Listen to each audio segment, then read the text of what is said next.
Junior NTR గత కొంతకాలంగా వార్తల్లో ఉన్నాడు. బట్ ఫర్ రాంగ్ రీజన్స్ అని చెప్పొచ్చు. ముఖ్యంగా అతనికి ఆరోగ్యం బాలేదని, లేకపోతే అతను బరువు తగ్గడానికి ఒజాంపిక్ అనే ఒక ఇంజెక్షన్ వేసుకున్నాడని, దానివల్లే అలాగైపోయాడని వార్తలొస్తున్నాయి. ముఖ్యంగా అతను ఫస్టు 'కోట శ్రీనివాసరావు' గారు చనిపోయినప్పుడు నాని నితిన్‌తో కలిసి అతను వచ్చాడు. దాని తర్వాత మీడియా మాట్లాడారు. అప్పుడు చూస్తే అతను ఒక రోగిష్టిలాగా అయిపోయాడు. చాలా బక్కగా ఉన్నాడు. అసలు చూడ్డానికి అసలు ఏమాత్రం బాలేదు. దాంతో ఫ్యాన్స్ ఒక్కసారిగా ఆందోళనకెళ్లారు. ఏమైంది? ఏమైందని. ఆ తర్వాత 'కాంతార' చాప్టర్ 1లో గూడా అతను మాట్లాడినప్పుడు అక్కడ గూడా అట్లాగే ఉన్నాడు. సో, బాగా తగ్గిపోయి ఉన్నాడు. దాంతో ఎందుకు తగ్గిపోయాడు? ఇతనికేమన్నా ఒక విచిత్రమైన జబ్బుందా? అన్న ప్రచారం జరిగింది. అయితే దాని తర్వాత ఏందంటే అతను 'ఎన్టీఆర్' 31 ఫిల్మ్ 'డ్రాగన్' పేరుతో ఇప్పుడు ప్రశాంత్ నీల్ డైరెక్షన్‌లో వస్తుంది.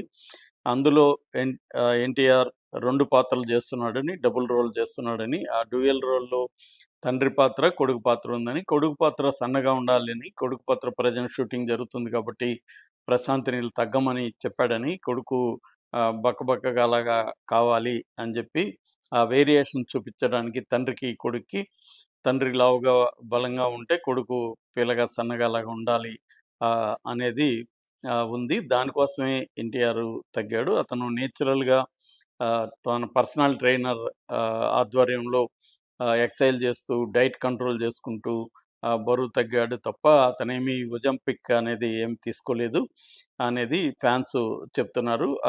అందుకే 5 నెలల్లో 18 కేజీలు తగ్గాడతను. సో, 5 నెలల్లో 18 కేజీలు తగ్గడం పెద్ద విషయం అయితే కాదు. సో, కరెక్ట్‌గా జాగ్రత్తగా చేస్తే తగ్గొచ్చు. అలాగే ఆయన తగ్గాడు అనేది చెప్తున్నారు. కాపోతే ఏందంటే, ఈ మధ్య కాలంలో ఒజంపిక్ ఇంజెక్షన్ బాగా పాపులర్ అయింది. ఇండియాలో గూడా అది ఇప్పుడు అవైలబిలిటీ ఉంది.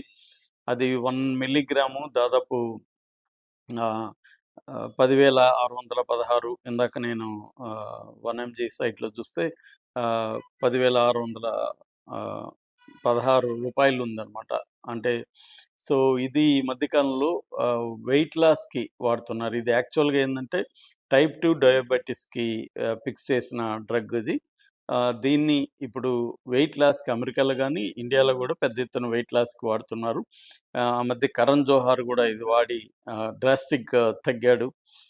అలాగే ఇప్పుడు జూనియర్ ఎన్టీఆర్ గూడా వెయిట్ తగ్గడం కోసం ఈ నేచురల్‌గా అయితే టైం పట్టేస్తుంది కాబట్టి షూటింగ్‌కి అంత టైం లేదు. అందుకని ఈ ఒజంపిక్ ఇంజెక్షన్ వాడారని చెప్తున్నారు. ఈ మధ్య కాలంలో అది నేను గూడా కొంతమంది ప్రత్యక్షంగా గూడా చూసాను. తగ్గడానికి వాళ్ళు ఒజంపిక్ ఇంజెక్షన్ వాడదామని ట్రై చేయడం అనేది కనిపిస్తుంది. దీనివల్ల సైడ్ ఎఫెక్ట్‌లున్నాయి. ఇది డాక్టర్ సలహా లేకుండా వాడొద్దని గూడా చెప్తున్నారు.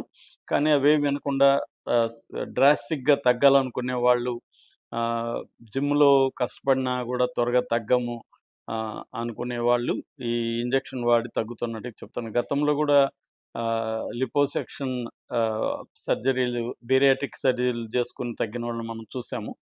సో, ఏదైనా సడెన్‌గా డ్రాస్టిక్‌గా తగ్గడం కరెక్ట్ కాదు. అందువల్లనే వాళ్ళు రోగిష్లాగా కనిపిస్తారు. నేచురల్‌గా, గ్రాడ్యువల్‌గా తగ్గితే హెల్తీగా తగ్గొచ్చు.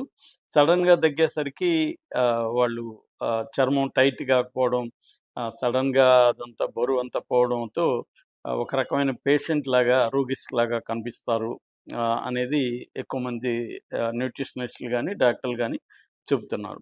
మరి ఎన్టీఆర్ అలా తగ్గాడా? నేచురల్‌గా తగ్గాడా అనేది తెలీదు గానీ, ఎన్టీఆర్ మీదయితే పుకార్లొస్తూనే ఉన్నాయి. ఇప్పుడు కొత్తగా ఒక పుకారు షికారు చేస్తుంది. అదేందంటే ఎన్టీఆర్‌కి చేతబడి చేశారు. ఒక కమెడియన్ చేయించాడు. అందుకని ఆ కమెడియన్‌ని దూరం పెట్టారు అని ఒక వార్త వైరల్ అవుతుంది.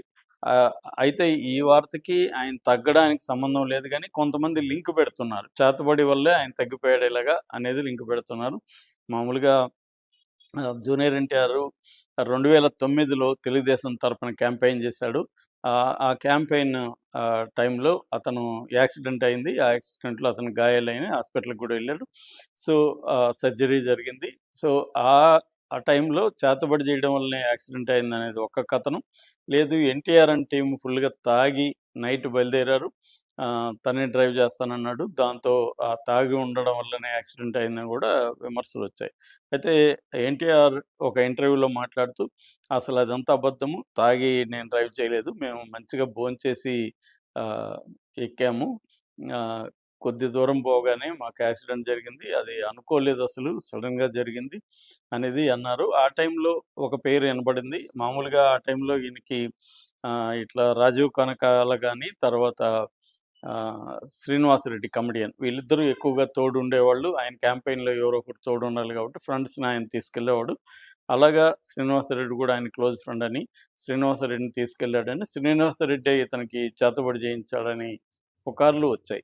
ఆ తర్వాత శ్రీనివాసరెడ్డి కూడా ఒక వీడియోలో ఇంటర్వ్యూలో మాట్లాడుతూ, "అసలు అదంతా అబద్ధం. నాకు ఎన్టీఆర్‌కి మధ్య చాలా మంచి స్నేహం ఉంది. నాకు ఆయనంటే చాలా ఇష్టము.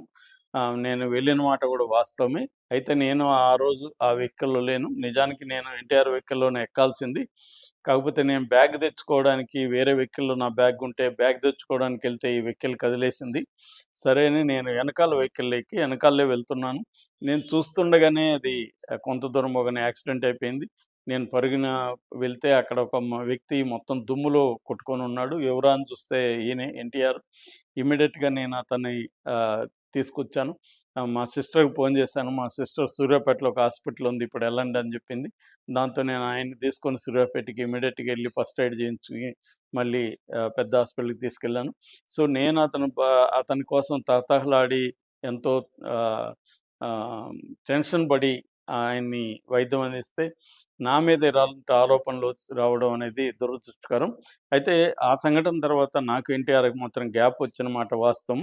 అయితే ఆ గ్యాప్‌కి, ఈ పుకార్లకి సంబంధం లేదు. కొంతమంది వ్యక్తులు మా ఇద్దరి మధ్య ఇబ్బందులు కొన్ని ఆహ్, అన్నెసెసరీ ఇది క్రియేట్ చేసి దూరాన్ని పెంచారు అని ఆయన చాలా బాధపడుతూ చెప్పాడు.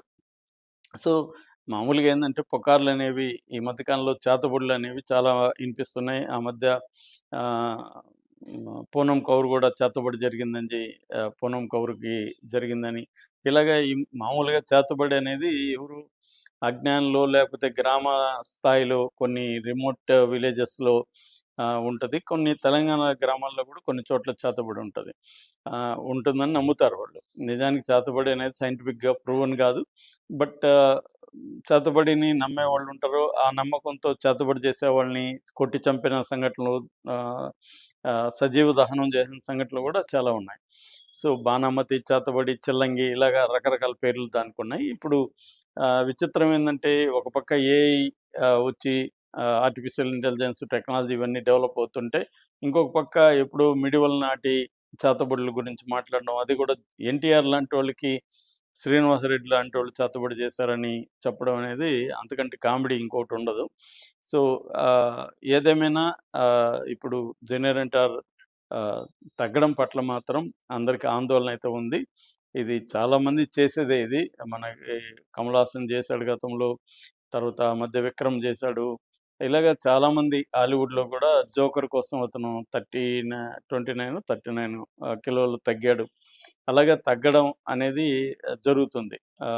'రేజింగ్ బుల్‌లో' ఆహ్, ఆహ్, రాబర్ట్ డీనీరో కూడా డ్రాస్టిక్‌గా తగ్గుతాడు.